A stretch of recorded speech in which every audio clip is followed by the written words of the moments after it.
And as we move to our next team, Team Finland, it's actually kind of the opposite for Team Finland. I look at this forward group to start and I go, whoa, there is not a lot of depth here, Frank. And even when I looked at who Steven Ellis kind of had to leave out in some of his tough decisions, it was like, okay, again, these are all very good players. And you look at that right side and you go, yes, they are all good. And the left side, yeah, they're all top 6, top 9 guys, but it's not full of stars the way a Canada is. I view this forward group, even though I love that depth down the middle, the depth on the wings is the big question mark here.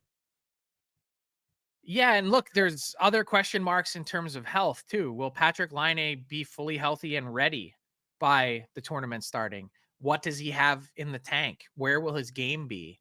I think there's some interesting fits in terms of what kind of combinations you might be able to put together. I think this Finnish team, although they're lacking in talent compared to all 3 other teams, they're going to be really difficult to play against. Arturi Lehkonen is a really well-rounded player. Alexander Barkov, probably the smartest player in the tournament.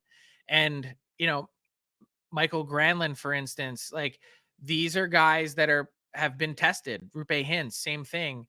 And they've passed the test time after time. So they're definitely, I think it's fair to underline this part as well.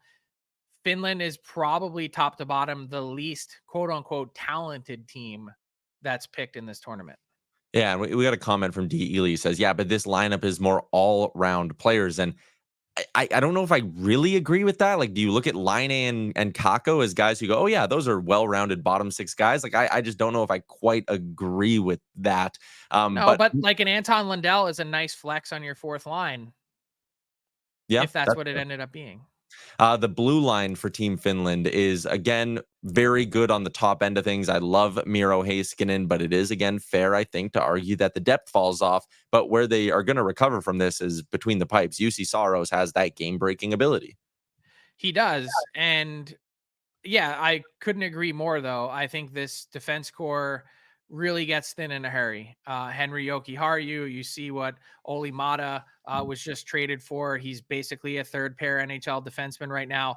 3rd pair NHL defensemen aren't coming close to sniffing the rosters for Team Canada or the US. So it's a bit of a different beast for Finland. And I would say the way that this team stacks up relative to competitive cycle as these things kind of go up and down, it's probably going to be a downturn of a couple years for Finland in terms of their competition in both the 4 nations and the Olympics. Doesn't mean they're going to be an easy out. It just means that, again, this Rasmus Ristolainen, his game's fallen off in a big way. So to me, I think there's just a bunch of question marks, but well suited in net.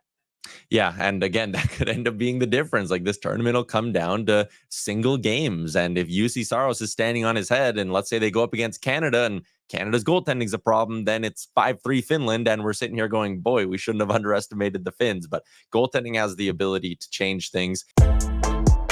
What's up, hockey fans? If you enjoyed that video, then you need to be hitting the subscribe button right here at Daily Faceoff. Exclusive interviews and analysis from our hockey insider Frank Saravalli, fantasy updates from Brock Sagan, and a daily live show at noon Eastern Monday through Friday. You don't want to miss any of the fantastic content, so hit that subscribe button.